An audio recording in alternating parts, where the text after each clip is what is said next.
afternoon. It's the 24th of April, and really lucky to be joined by Quentin Le Hetet from GiPA, UK General Manager for the UK. Hi, Quentin. How are you today? Hello, Gavin. Very good. And you? Yeah, very good. Thanks. Very good. So, really privileged today with Quentin. I've got to know Quentin over the last couple of years. He's become a very big recognised and well-respected speaker on the circuit now in the automotive industry. Does most of the conferences I turn up to, certainly through the IAAF, the NTDA, IMI, anything related to that, Quentin is usually asked to give his opinion on, which I think shows his credibility and how people trust his opinion in the current marketplace. So again, thanks for today, Quentin. Really appreciate it. Thank you for having me. That's great. Yeah, no worries at all. I can talk to someone today. That's good. Someone else that may work. Perfect. Absolutely, mate. Absolutely. So, same format as what we did with Andy Sava the other day. So we've compiled some questions to put over to Quentin today. Actually, Quentin's very kindly put a couple of slides together for us today. So you may see the screen change slightly through the interview today, but he's going to put some data up so everyone can see that data for at least for the first 2 or 3 questions anyway, and then we'll go into a few closing questions as well.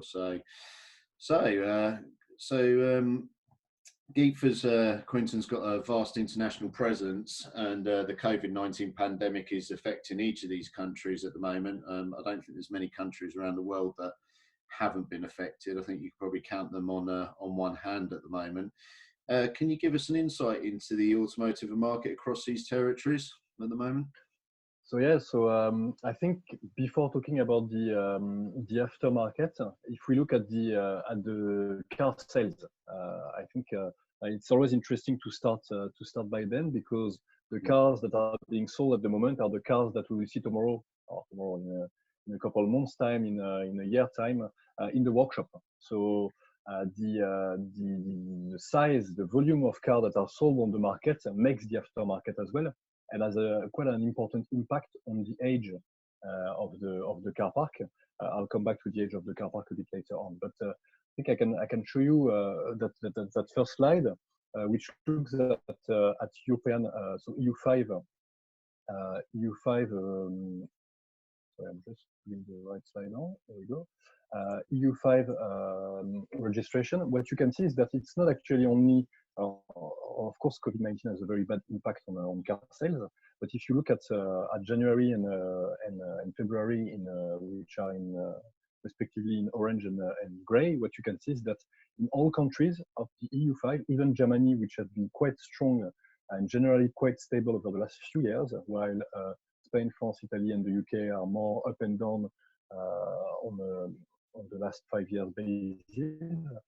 Even Germany is having quite a bad start of the year. You can see -8% in year-on-year compared to 2019 in January, and similar in February. And you can see that this is the same for all countries. What is interesting is that when you see the March, all those countries at some point entered in a lockdown, or at least a very strict social distancing measures. What you can see is that obviously most showrooms have closed. In some countries, we'll come to that, the workshop have closed as well. But most showrooms have closed because it's not essential work. And you can see the impact is quite important. Germany -38, it's the lowest. Yeah. And the bigger one is Italy, -85.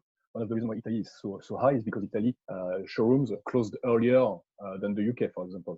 In the UK, it was only on the 23rd of March that we were told stay home. Yeah. Okay. I think what is interesting is that if we just as January and February, the year wasn't starting well anyway. Okay. It wasn't starting well anyway, but the impact on the new car sales in March is terrible. -44% in the UK. Then that's obviously just the new car sales. But if we look at the aftermarket, the good thing about the aftermarket is that it is an essential industry. It is important to to keep people on the move, especially people that needs to be on the move because they are saving lives. Okay, so this is very key, and we can see that the aftermarket have been impacted, of course, and will suffer quite a lot. However, it is still considered as an essential industry, and therefore the industry is keeping a certain level of availability for the people that need to go somewhere. So the aftermarket is keeping people on the move, really. Yeah. Okay. Yeah. I mean, there's some really interesting stats there, and you can see as the different countries have gone into different sort of state of lockdown there, how the figures vary. So by all accounts, the UK, and I think you alluded to it there, we're sort of a couple of weeks behind most other European countries dealing with the pandemic, like Italy and Spain. While we watch these current countries slowly begin to reopen for business, is there anything you've seen from the European workshops that you can share with the UK audience? Yes, for sure. So for the UK, from the 23rd, what I can say, we've been tracking in the UK, but not only in all the GiPA countries. We are tracking the activity of workshops since any given country has been under lockdown. Mm-hmm. So we've been doing this in the UK. We started the week following the 23rd of March, so which was the first full working week of lockdown. What is interesting to see is that between the 23rd and the end of that week, a lot of people didn't know what to do. Most were still open, but they were wondering what to do, what's going on, and so on. And really the first impact was the next week, where most people say, okay, we will be closed the next week. And by most people, I mean especially franchise dealership, where they have to close the showroom, and most of them are also closing their workshop. Some of them are still available through emergency line that they leave on their voicemail or stuff like this for key workers. But I would say that's the channel across the whole aftermarket that is the most impacted. If you look at countries across Europe, the same zone, let me reshare my screen. You will see here. This is the summary of 5 countries, and in those 5 countries, Germany, France, Italy, Spain, and the UK, 51% of workshops are open. Were open between the 30th of March and the 5th of April. Okay, and that is generally, if you look at France, Italy, Spain, UK, very similar rate of workshops that are closed. What is incredible, what is very, very, very much standing out of that lot is Germany. German workshops are all still open, and I think this is important to have this in mind. They work less than usual, okay. But while in the UK there were at that period only 5% of franchise dealers open, with door open, not only for key workers but with door open, leading customer comes in. In Germany, they were still all open, and this is very key. It's a very important stat to have in mind. Their activity decreased as well, but not as much as in the 4 other countries. So that's very important.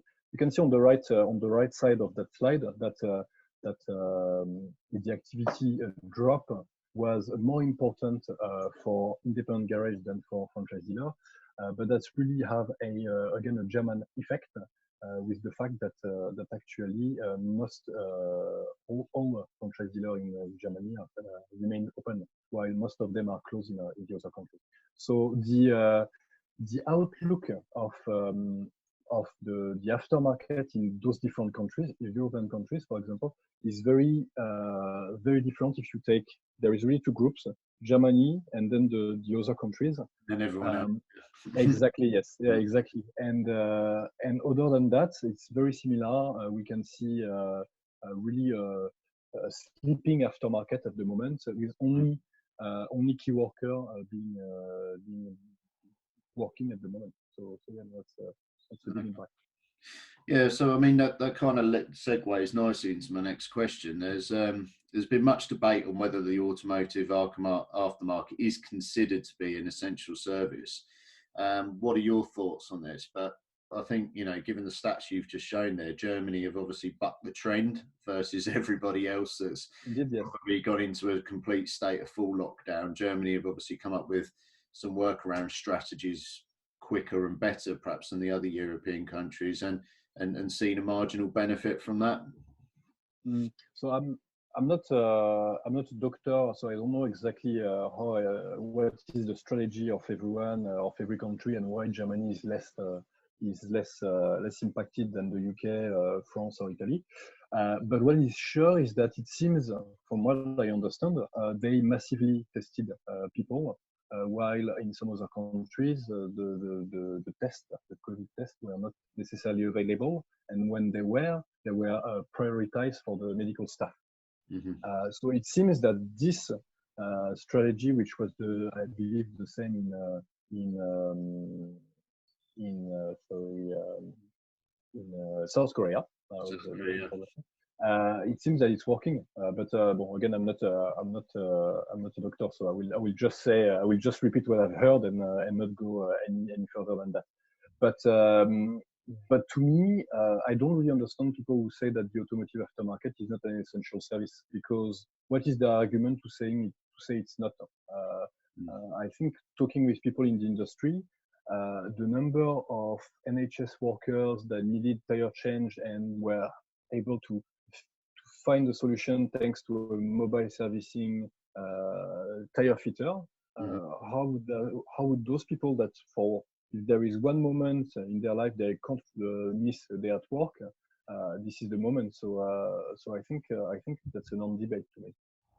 Yeah, no, agreed. I mean, I think I've seen it on quite a few chat forums and perhaps other business industries. Obviously, working in the recruitment sector, you get to see a lot of other industries talking about our sector and our industry, and it's they've kind of pointed out that why our workshops, why a garage scene, and and I think you hit the nail on the head there. That certainly my own cousin is a nurse down in London, and they're all having issues, whether it's on public transport, whatever. We need these people to be able to get to the hospitals, to be able to help us all, and if they can't do that, like you said, with a flat tire, then what happens next? So exactly. So okay, so so workshop activity for the workshops remain open. It's reportedly down by 85% across Europe, but there were some stats that we've obviously picked up and quite liked to yourselves. How do you believe they'll overcome this deficit in the future? And I mean, obviously, I know a lot of that's dependent on when we come out of some phased lockdown or full lockdown or whatever it's going to be. But is there any thoughts or insights that you might be able to give people listening today how to overcome this deficit? Yeah, I think first of all, you're right. I think there is two questions at the moment that we can't answer yet. Is the when, and the when will depend country per country. I believe that some countries that are a bit ahead of containing that pandemic, like Austria and Germany, are starting to reopen non-essential business and the cities really. And there are some countries where it's still not ready. We still have 2 more weeks in the UK, probably more. I think according to the government, it was 3 more weeks from last week. But is it going to be more or not? Probably. And I think this is the other important question: is the when and the how. And the how is very important, because it's not going to be everyone back in the pub and on Monday to work, and everyone in the tube for those in London. The next just like this. So I think the how strategy is very important, and unfortunately that how strategy will very much define how the next few months are going to be for the automotive aftermarket. So I think it's difficult to know as long as we haven't heard from the strategy from the government. But what is sure, on the other hand, is that garages can start now making decision, and not making decision, but thinking about what is the best way to establish their business in the next coming months, and that they can already think, okay, I have 2 bays, they are too close, maybe is there a way I can leave a bit more space between two lifts? Is there a way? How do we welcome customers? Do we put a plexiglass like in Sainsbury, in Co-op, or wherever? So there are stuff that can already be done while the activity is less is reduced. I think the CLEPA also issued some recommendation on how to prepare your business for the aftermath, if we can say that. So I think it is possible to start thinking about that house strategy. We need some guidance for the government, but we'll be able already. People can start thinking about the best way to do it. And for what is for the deficit, I think unfortunately it's not necessarily good news, but to me a lot of the deficit is not going to be recoverable, if we can say that, for the year. If you look at the COVID has really two impacts. The first one is the fact that workshops are closing because people are staying at home. And the second impact is that people are staying at home and therefore they're not using their car. If they're not using their car, they are not using their tires. If they're not using their car, they are not braking, so they are not using their brake pads. If they are using their car, they are less likely to have accidents. That's probably a good thing. So less body work. Okay, so there is really within that that loss turnover or that turnover that hasn't been generated over the last 3 weeks. Yeah. A part of it is lost for the year because those miles won't be recovered once everything is starting again. Yes. So there is a share of that loss that will be recovered because anyway job will need to be done, starting by MOT, because a lot of MOT will be pending. But there is a share of the lost business that can potentially be recovered, and a share that cannot be recovered. And based on the type of operation, it differs. The operations that are very much linked to the mileage, for example, the wear and tear, brake pads, that kind of thing, the recovery is going to be more complicated than bodywork, for example, because bodywork is not so much linked to the mileage, or less linked to the mileage than wear and tear. So it's not easy, but that's what we are trying to do in the survey and the barometer I showed you to extract just now. We are also calculating from other study we've done in the past. We are able to calculate the correlation between the mileage and the type of operation, and therefore by interviewing some drivers, we know what is the impact on their daily mileage. What is the impact of the lockdown on their daily mileage, and from that and our knowledge of the correlation, we can calculate the share that is at loss, and the share that can be recovered potentially.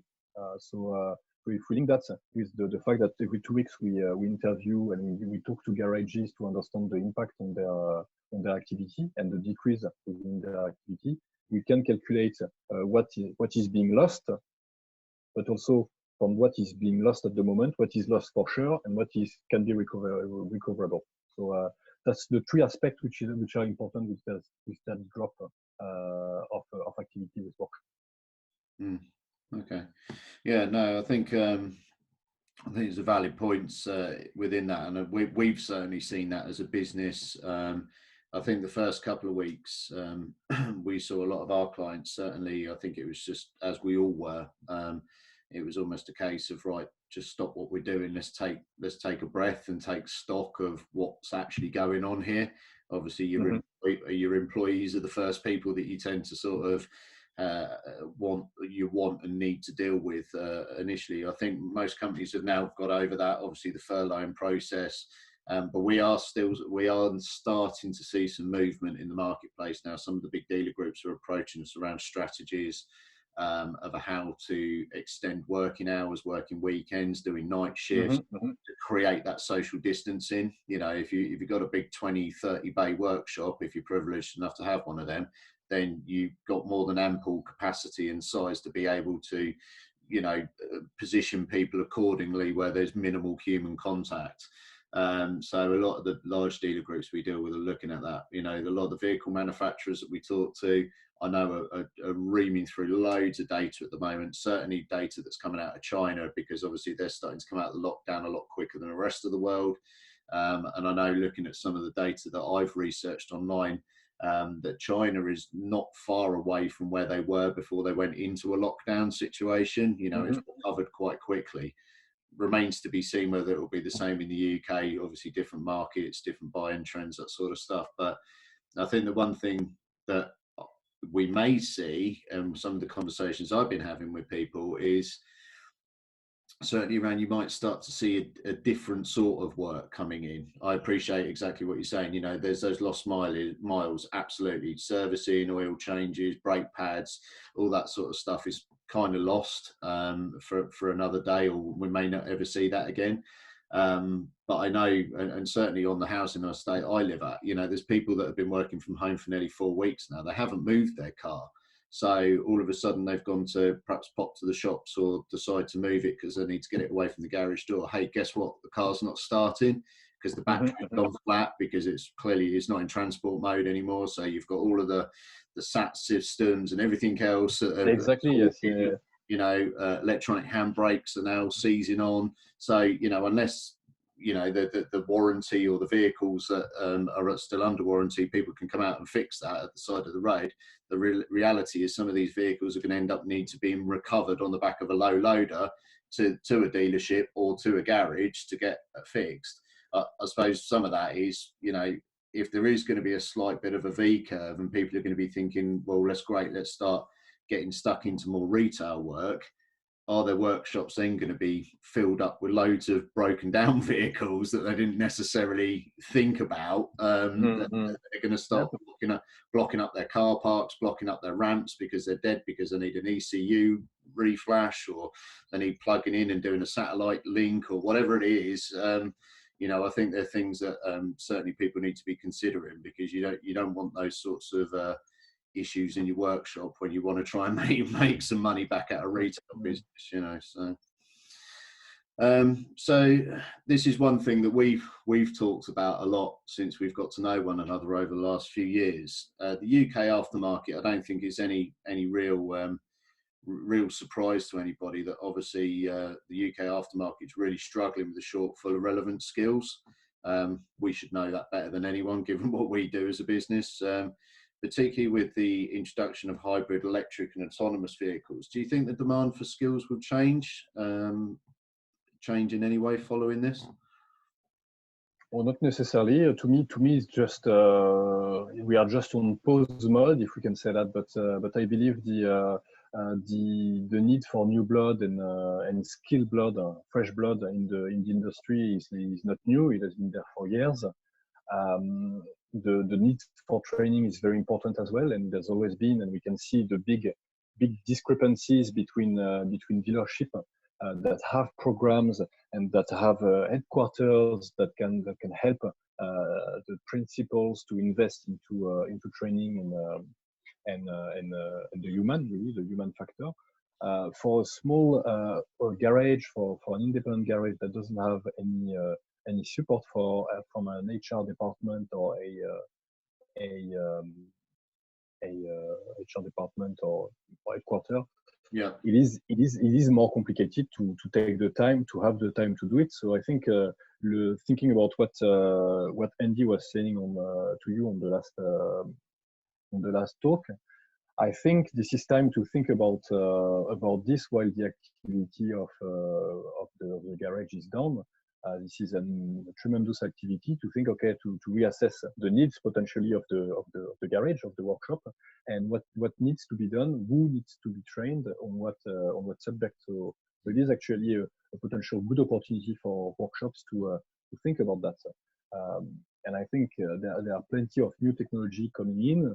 I think people have been thinking about it without doing anything because they think it's not ready. It's too early. So that's the time for them to define when is the right moment for their business, I think. No, agreed. And I think, you know, there may be a change in the way that businesses look at their recruitment strategy moving forward through this, I think, and not just in this sector. I think this will completely change how many industries and different people look at the way that they, you know, around apprenticeships, more flexible workforce, and different shift patterns, all that sort of stuff, you know, which I think, in my opinion, is something that the motor trade has probably been quite a few years behind other industries. But I think that will potentially, with this situation, may potentially accelerate that now and get people to perhaps look more at, actually, if we were to, God forbid we don't, but if we were to have another situation like this in the coming years, actually, how can we future-proof and sort of get ourselves ready for that in the future? I don't think you can be fully ready for it, but I think some changes could definitely benefit in a situation like this in the future, if we ever were to have one like this again. So so from suppliers in the aftermarket, I know you do a lot of work with suppliers in the aftermarket. You know, the question here, you know, has there been a knock-on effect for them? Clearly there would have been. You know, but you know, but where do you see for the suppliers to the aftermarket for this moving forward? I think if we look again at the new registration that were not so well over the last even almost 6 months already, that is like this, more in the UK, but in some other European countries, the context is similar, and it has been quite a bit of time now. But if you take the supplier the suppliers, the part manufacturer that are OE supplier, they've been struggling. It's not the first month. March isn't the first month they've been struggling. Their OE activity, supplying part to the vehicle manufacturer to build the car, has been slowing down already. It's not the first month at all. And the sister company that has, or the sister activity that has to try to cover that decrease was the aftermarket. So the IAM branch of any part manufacturer, OE part manufacturer, was already trying to save money to compensate the loss that they have on the other side, on the OE activity. So it's not the knockdown. If there is definitely a knockdown effect, but just the decrease of new car sales is already knocking down, not down, but impacting quite a lot those companies. So if you take into account that COVID-19 makes new car sales even worse, that's not easy. So that's really the whole automotive activity which is down at the moment, and while the new car sales are very impacted at the moment, at least and almost close to zero, really. At least the aftermarket keeps a bit of activity. So that's what I would say. But I think what is important to have in mind is that everyone is in the same bucket, if we can say that. All automotive players at the moment are struggling. What I'm just hoping is that for the company that have less means, that they are going to be able to manage their cash flow with the grants from the government and with other solutions if they need to be sure they can come back stronger. Yeah, no, agreed. So, what effect do you believe the crisis will have on the short-term and long-term future of the automotive aftermarket? I think on the short term, we are in it. So it's really we're living not it. Easy, not speak. easy. Yeah, exactly. Yeah, we are living it. Yeah, we are in it. We are living it at the moment. A very activity which is down. It's almost minus 90% compared to normal time. That includes the workshop that are closed. So obviously they are minus 100 for those ones.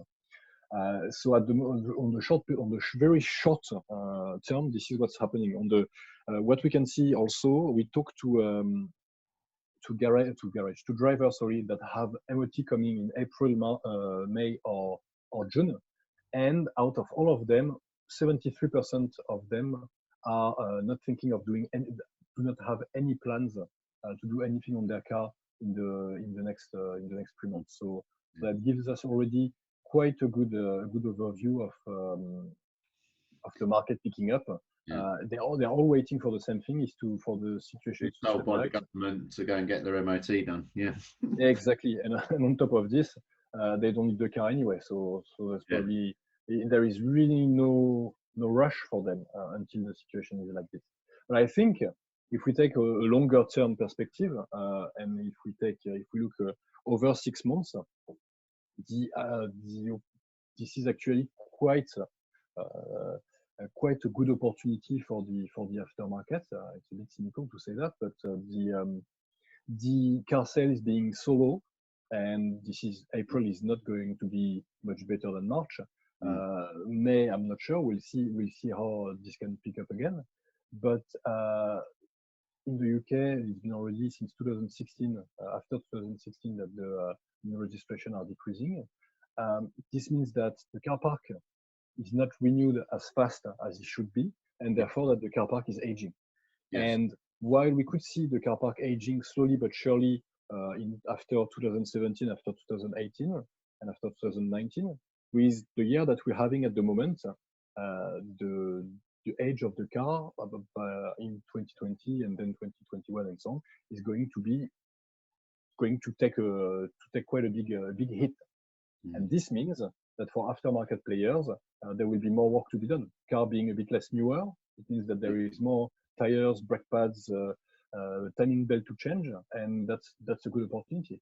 So I think for the next after the next 6 months, we'll start to see some effect of cars coming in the workshop for more complex jobs. And the real battle, if we can say that, of the aftermarket in the coming years is going to be not between the 0 to 3 years old car segment, because there won't be much, unfortunately, or at least not the recent one, but really on the 4 to 9 years old segment, where generally the car isn't under warranty anymore, and therefore the dealer, the drivers start to go and see outside the dealer because they just bought the car after 3 years, and they are not a dealer client. They go to the independent garage. So there will be a big battle between independent aftermarket players and franchise dealer to try to attract those clients. Yeah, I mean, it's certainly going to be interesting moving forward. I mean, I was actually on a call with a government department a few weeks back, and they weren't expecting particularly big growth. From an MOT perspective, they weren't expecting particularly big growth in the new car sector. But I don't know, that would be interesting to see, because I know, having several cars on our own company fleet, a few of them are up for renewal this year. Well, actually half of it's up for renewal this year. And if you look back at the amount of record registrations we had in 2016 then that's been declining over the last few years. But knowing that most people have probably taken out a PCP or some sort of contract hire agreement, we saw that the cars that were being registered from back in 2015, 2016, I think it accounted for about 25-30% of new cars that were sold were based on some sort of PCP or contract hire product. That's now, in the recent years, has been up to nearly sort of 70-80%. So that, and that's grown massively. So actually, are we going to start to see? I suppose it will come down to what the general public want to do, or the consumer's going to do. Is actually, am I going to buy the car at the end of the agreement? Am I just going to go back into owning a used car? So we're going to see used cars go up.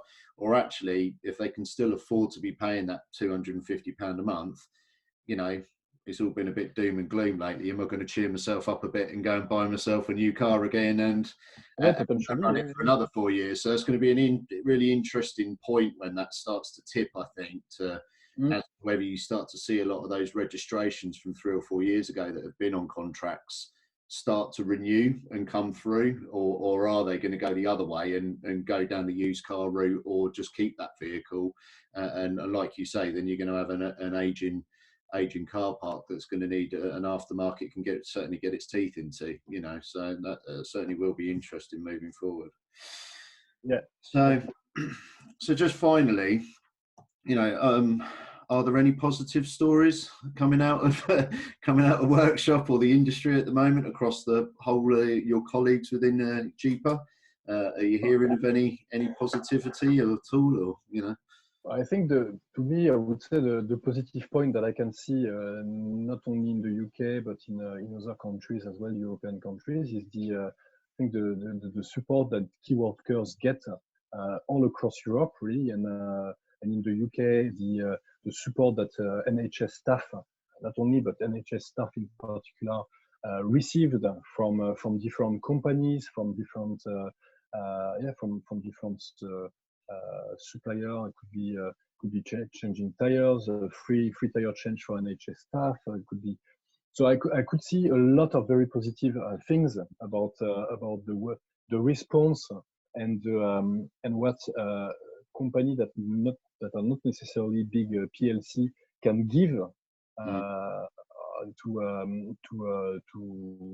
NHS staff and other key workers to actually tell them in their own way thank you. I think this is actually probably the positive story that I can see in the UK, but not only in the UK. I think it's the same in Italy, in Spain. My colleague in Germany shared with me some insight a few weeks ago of companies offering to key workers some specific services, automotive services. So to me, that would definitely be the positive story out of it.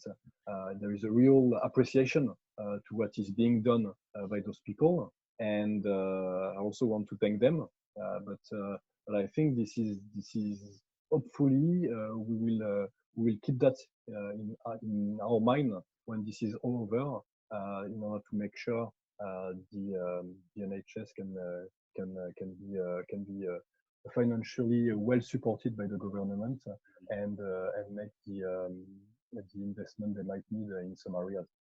Yeah, absolutely. I couldn't agree more.